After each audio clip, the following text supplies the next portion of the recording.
तो आज की कहानी में कुछ ऐसे सीन हैं जो अभी तक सबसे बेहतरीन हॉरर स्टोरी में भी आपको देखने को नहीं मिले होंगे। चलिए शुरू करते हैं। कदेल उम्र की औरत जिसे बड़ी बेरहमी से बिस्तर पर बांध कर रखा हुआ है।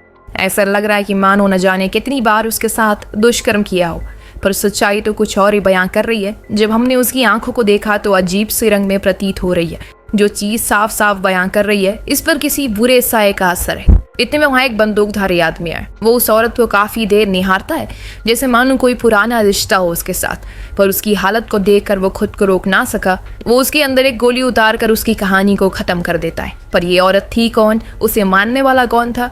क्या हुआ उस औरत को? आखिर इतनी बेचैन क्यों थी? इतने सारे सवालों के जवाब आपको धीरे धीरे मिलते चले जाएंगे। सीन शिफ्ट होता है 6 मेडिकल स्टूडेंट पर जो आज माउंटेन नाम की लेक की तरफ जा रहे हैं, जो जंगल के एकदम बीच में है। इन सभी को वहां पहुंचने में तकरीबन 3 से 4 दिन लगने वाले हैं। उस लेक तक पहुंचने का रास्ता काफी सक्रिय है, जिसके कारण इनके दोस्त को थकान महसूस होने लगती है। हालांकि इनके पास मैप भी था, परंतु फिर भी ये रास्ता भटक चुकी है और इसीलिए ये लोग आपस में बात करने का फैसला करते हैं। आज की रात इन्हें यहीं थोड़ा रुक कर रेस्ट करना चाहिए ताकि अगले सूरज निकलने से पहले वो अपना सफर शुरू कर सके। सब मान गए। फिर उन्होंने एक खाली जगह चुनकर वहां अपना टेंट लगा दिया। साथ में आग भी जला दी ताकि जंगली जानवर दूर रहें। इस बीच हमें पता चलता है कि मेट आज अपनी गर्लफ्रेंड को प्रपोज करने वाला है। वो काफी एक्साइटेड है। तभी अचानक इन्हें कुछ आवाजें सुनाई देती है। लड़के ने कहा कि ये जंगली कुत्ते हैं जो खाने की तलाश में इधर उधर भटक रहे हैं। चिंता मत करो, वो हमारे करीब नहीं आएंगे, क्योंकि उन्हें इंसानों से डर लगता है। सभी को ये सुनकर थोड़ा सुकून मिलता है। अब बातें करने के बाद ये लोग अपने अपने टेंट में चले जाते हैं, पर मेड थू करने के लिए थोड़ी दूर पर आए, जहाँ वो आराम से हल्का हो रहा है। लेकिन आज उसे ये नहीं पता कि उसका हल्का होना इतना भारी हो जाएगा। दरअसल उसे कुछ दूरी पर एक परछाई दिखाई दी जो कि किसी इंसान की है, लेकिन वो देखने में तो इंसान कतई नहीं लग रहा है। अब आप होते तो फौरन भागकर अपने दोस्तों के पास आ जाते, लेकिन मेट को सुकून नहीं है। वो होशियार बनने के लिए उसके करीब गया ताकि पता लगा सके कि वो क्या है। यही चीज उसकी मौत की वजह बनने वाली है। जी हाँ, क्योंकि अगले ही क्षण वो जो कुछ भी था उसके पास आ गया और ऊपर चलकर एक ही झटके में उसके पूरे शरीर को फाड़ डालता है। फिर उसकी जिंदा ही हालत में उसकी अतड़ियां बाहर निकालने लगता है और उसे खाने लगता है। ये मंजर इतना भयानक था कि अगर कोई इसे देख ले तो वहीं उसकी रूह कांप जाए। मेट के अंदर जो हल्की फुल्की जान बची थी वो इस मंजर को देखकर खत्म हो गई। वो मर गया, पर वहाँ कैंप में बैठी उसकी गर्लफ्रेंड ब्रानी उसका इंतजार कर रही है। तब उसका बॉयफ्रेंड हल्का होकर आएगा। उसे क्या पता कि वो किस दर्द से तड़प कर मारा गया। जब काफी देर हो जाती है तो वो अकेले खुद उसे ढूंढने के लिए निकल जाती है। अब अपने बॉयफ्रेंड की तरह ये भी बैल बुद्धि है। अगर मेट को आने में देरी हो गई तो उसे अपने बाकी दोस्तों को भी इस बारे में बताना चाहिए ताकि सब मिलकर उसे ढूंढे। अकेले वंडर वुमन बनने की क्या जरूरत थी? तो अब ये जब स्थान पर गई तो उसे वहाँ अजीब सी चीज मेट की मीट को खाते हुए दिखी और उस चीज ने भी उसे देख लिया। ब्रानी ने भागना शुरू किया। उसकी चीखें सुन बाकी के दोस्त भी जाग गए और फौरन अपने अपने कैंप से बाहर आए। देखा कि कुछ दूरी पर ब्रानी जख्मी हालत में पड़ी है और उसी से कुछ दूरी पर मेट की आधी कटी हुई लाश है, जिसके अंदर की चीजें गायब थी। इन दृश्यों को देखकर इनका तो खून ठंडा पड़ जाता है कि ये सब आखिर क्या हो रहा है, किसका काम हो सकता है। फिलहाल ये बेहोश हुई ब्रानी को लेकर अंदर आते हैं और सुबह होने का इंतजार करने लगते, क्योंकि तभी कुछ हल निकल पाएगा जब उजाला होगा। सुबह हुई, इन्हें वहाँ एक टॉम नाम का शख्स मिला जिसे इन्होंने अपनी पूरी आप बीती सुनाई। क्या क्या हुआ इनके साथ। टॉम ने समझाया कि यहाँ से बाहर निकलने के लिए इन्हें 50 किलोमीटर का लंबा ट्रैक करना पड़ेगा और इसीलिए बेहतर है कि वो उनके घर चले। उसके पास कुछ मेडिकल किट भी हैं तो वो उसे अपने दोस्तों को थोड़ी राहत दे सकते हैं। सभी मान जाते हैं। फिर एक लकड़ी का स्ट्रेचर बनाकर उस पर ब्रानी को लेटाकर टॉम के घर की ओर चल देते हैं। कुछ दूर चलने के बाद ये लोग उस छोटे से घर में पहुंच गए जो जंगल के बीच में था। वहाँ इन्होंने डिसाइड किया कि 2 लोग जाकर इनके लिए मदद लेकर आएंगे और बाकी ये लोग यहाँ ब्रानी की मदद करेंगे, क्योंकि उसे भी किसी के सहारे की जरूरत है। बहुत ही ज्यादा वो डरी और सहमी हुई है। और इधर एला टॉम को लेकर अपने दोस्त मेट की लाश के पास जाता है ताकि उसे बता सके कि आखिर उसके साथ रात में क्या हुआ था। वहां जाकर इन्होंने देखा वहां तो उसकी लाश गायब थी। लेकिन उससे भी ज्यादा अजीब और सोचने वाली बात ये थी कि जो कोई भी उसकी लाश को ले गया वो बड़ा ही शातिर था, क्योंकि उसने कुछ नहीं छोड़ा ताकि हम पता लगा सकें कि किस ओर वो लाश गई है। ये चीज देख टॉम भी हैरान था, क्योंकि ऐसा कोई जानवर तो कभी कर ही नहीं सकता। कुछ न कुछ हिस्सा तो जरूर छोड़ देता है वो। उसकी ये बात एला के दिमाग में डर पैदा कर रही है कि अगर जानवर नहीं था तो फिर वो कौन था। जो 2 लोग मदद के लिए गए थे उनके नाम होते हैं जेसी और जूली। अब दोनों में ही बीच रास्ते में बहस होना शुरू हो जाती है, क्योंकि उन्हें अंधेरे होने से पहले मदद लानी होगी। पर जूली को ऐसा लगता है कि अगर जेसी ने रास्ता नहीं खोया होता तो वो लोग इस मुसीबत में कभी फंसते ही नहीं। पर जेसी को ऐसा लगता है कि उसकी वजह से ये सब नहीं हुआ, बल्कि इनकी मेप के कारण हुआ। उसी के कारण वो लोग फंसे, क्योंकि वो ही उन्हें यहाँ लेकर आया था। इसी गहमा गहमी में जेसी का पैर एक ट्रैप में फंस जाता है, जो अब छुड़ाने से भी नहीं छूटने वाला था, क्योंकि वो बहुत ही ज्यादा मजबूत है। अब उन्हें खोलने में भी काफी समय लग रहा है। ऐसे में जेसी कहता है कि तुम जाकर बाकियों से मदद मांगनी पड़ेगी, ये अकेले नहीं खुलेगा। इसीलिए वो भागते हुए टॉम के घर के पास जाने लगी, जो अभी उसे काफी दूरी पर है। इधर घर में बैठी दोनों लड़कियों को ऐसा लग रहा है कि अगर इस जंगल में टॉम अकेला रहता है तो उसे जरूर यहाँ से बाहर निकलने का रास्ता भी पता होगा। उसने हमसे ये क्यों कहा कि हमें जाकर मदद मांगनी पड़ेगी? मुझे तो यही लग रहा है कि ये हमसे कुछ छुपा रहा है।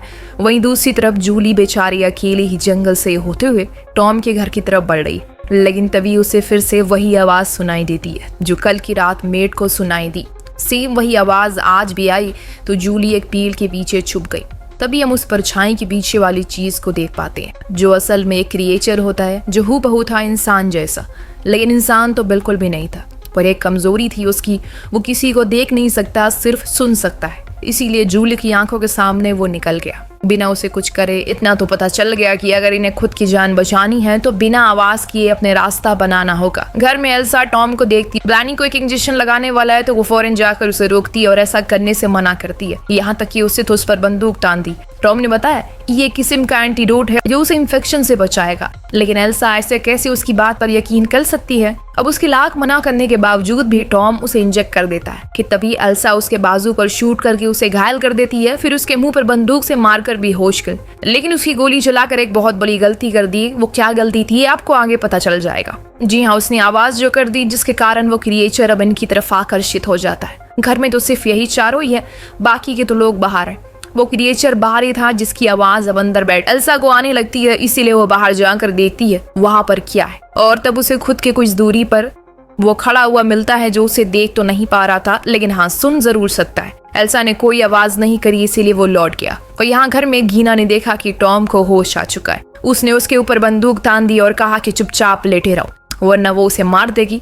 तो टॉम उसे समझाने की कोशिश करता है, उसे अपनी दोस्त ब्लानी को मारना पड़ेगा वरना कल का सूरज कोई देख नहीं पाएगा, पर उसे उसकी बातों पर हल्का सा भी यकीन नहीं था। अब टॉम तो उसे बार बार उकसा रहा था कि उसे मारना ही पड़ेगा, जो सुनते सुनते गीना इतना परेशान हो जाती है कि टॉम की तरफ शूट कर देती है। हालांकि गोली उसे लगती तो नहीं, पर हाँ इसका फायदा उठाकर वो भाग जरूर जाता है। जब तक वहां एल्सा पहुंची टॉम भाग चुका था, यानी कि अब इस घर में सिर्फ 3 लोग बचे हैं, घायल ब्रानी और उसकी 2 दोस्त, जिन्हें अब क्या करना है कुछ नहीं पता। वही बाहर घबराई हुई जूली अभी भी जंगल में छुपी पड़ी है।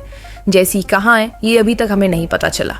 अब दोनों लड़कियां घर में कुछ सामान ढूंढने लगती है। बेसमेंट में जाने का रास्ता इन्हें दिख जाता है, पर जब ये उसके अंदर गई तो वहां का तो नजारा ही अलग था। हर तरफ बस मेडिकल के सामान थे। एक तरफ रखा एक बेड जिस पर थी 2 हैंडकफ, यानी कि किसी को यहाँ पर कई दिनों तक बांधा गया है। पर सिर्फ एक नहीं बल्कि 2 लोग, जिनके साथ क्या हुआ ये हमें नहीं पता। हाँ इतना जरूर कह सकते हैं कि जो कुछ भी हुआ होगा बहुत बुरा हुआ होगा। उस जगह से बहुत ही भयानक सी बदबू आ रही थी, जैसे मानो कई दिन से सड़ी हुई चीज को यहाँ रखा गया हो। इस बीच अचानक से जूली आ गई, जिसकी घबराई हुई हालत को देखकर ये दोनों ही समझ गए जरूर कुछ गड़बड़ है। जूली ने बोलना शुरू किया, जेसी का पैर एक ट्रैप में फंस चुका है, जो किसने लगाया वहां पर हमें नहीं पता। हमने बहुत कोशिश की उसे खोलने की, पर वो नहीं खुला, इसीलिए मैं उसे वहीं छोड़कर मदद के लिए आ गई। बीच में मैंने एक अजीब सी चीज देखी जो बहुत ही ज्यादा भयानक थी। वो किसी इंसान की तरह लग रही है। ये सुन गीना ने कहा कि टॉम सही कह रहा है। उसका कहना था कि जो कुछ भी है जो हमें सुबह का सूरज देखने नहीं देगा, पर वो क्या है ये उसने नहीं बताया। इसी कश्मकश में ये तीनों ही वहां बैठे रहे। वहाँ एक और अकेले जेसी के पास वो क्रिएचर आता है, यानी कि उसका भी अब खेल खत्म होने वाला है। एक ही झटके में उसने उसके गले को काट दिया और जब सुबह हुई तो ये तीनों ही वहाँ पहुंचे जेसी को देखने के लिए। वहाँ वो मरा हुआ मिला, पर जब जूली ने उसकी सांसें चेक की तो उसके दिल अभी भी धड़क रहा था। इसीलिए फौरन से लेकर केबिन में आ गए और फिर लिटा देते हैं। पर इनके दोनों ही साथियों की हालत गंभीर हो चुकी है। उल्टा अब तो ब्रानी के दांत और बाल भी गिरना शुरू हो चुके हैं, जो चीज देख इन लोगों की हालत टाइट हो जाती है। इसी टेंशन में ये लोग सो गए। रात होने पर छुपकर टॉम फिर से लौट आया और गीना के हाथ से बंदूक छीनकर एल्सा के सर पर तान दी और कहा कि जो मैं कह रहा हूँ वही करो वरना बहुत बुरा होगा। तभी पीछे से गीना आकर उस पर चाकू से वार करके उसे बेहोश करती है। फिर जब उसे होश आया तो एल्सा उसके सामने बैठकर उसे सब कुछ सच सच बताने को कहती है। आखिर वो यहाँ क्यों रह रहा है, उनके साथ क्या होने वाला है। टॉम उसे सब कुछ बताना शुरू करता है। सालों पहले वो यहाँ अपने परिवार के साथ घूमने आया था, पर अचानक एक दिन उसका बेटा कहीं गायब हो गया। उसने उसे ढूंढने की बहुत कोशिश की, लेकिन वो कहीं नहीं मिला। फिर एक दिन अचानक उसकी बीवी की तबीयत खराब होने लगी, खून सफेद होने लगा, उसकी आंखें पीली पड़ने लगी, उसका व्यवहार बदलने लगा। ये सब इसलिए हुआ क्योंकि वो इन्फेक्टेड हो चुकी थी। दरअसल इस जंगल में सदियों पहले एक फेरल नाम का वायरस फैल गया, जिसके कारण सबसे पहले मेरा बेटा इन्फेक्टेड हो गया, जिसने फिर अपनी माँ को किया। मैंने अपनी बीवी का बहुत इलाज करने की कोशिश करी, उसे मैंने नीचे बेसमेंट में बांध कर रखा, लेकिन सालों की मेहनत के बाद भी उसकी तबीयत में कोई सुधार नहीं आया। ऊपर से वो और बीमार होती चली गई। इस बीच हम ऊपर देखती हैं जैसी को होश आ चुका है। वो पूरी तरह से इन्फेक्ट हो चुकी है और उसकी पहली शिकार बनी वहाँ पास में बैठी गीना, जिसके गले पर काट कर वो जंगल में भाग गया। नीचे अभी भी टॉम उसे बता रहा है कि कैसे उस दिन के बाद से उसने अपनी बीवी को खुद के हाथों से खत्म कर दिया, क्योंकि वो नहीं चाहता कि अब वो और दर्द सहे। तो जिस औरत को हमने कहानी की शुरुआत में देखा था वो असल में टॉम की बीवी थी।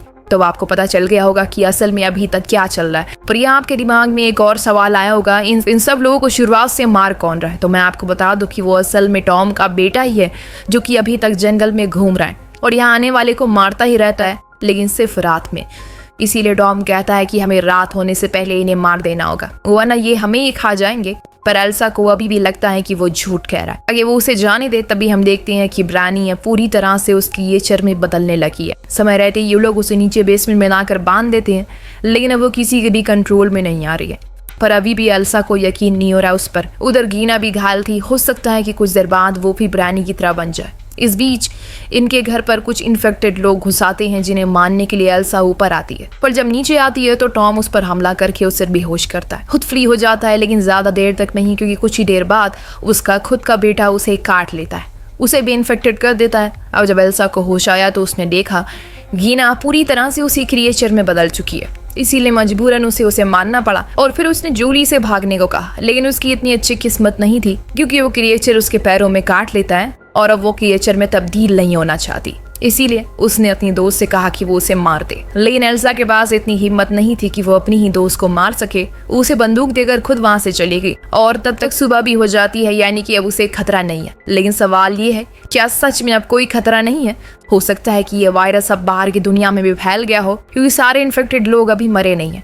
एल्सा तो जंगल से बाहर आ जाती है, पर अपने पीछे कई सवाल छोड़ गई, जिसका जवाब आपको देना है। आपको कहानी कैसी लगी हमें कमेंट करके जरूर बताएगा। मिलते हैं अगले वीडियो में।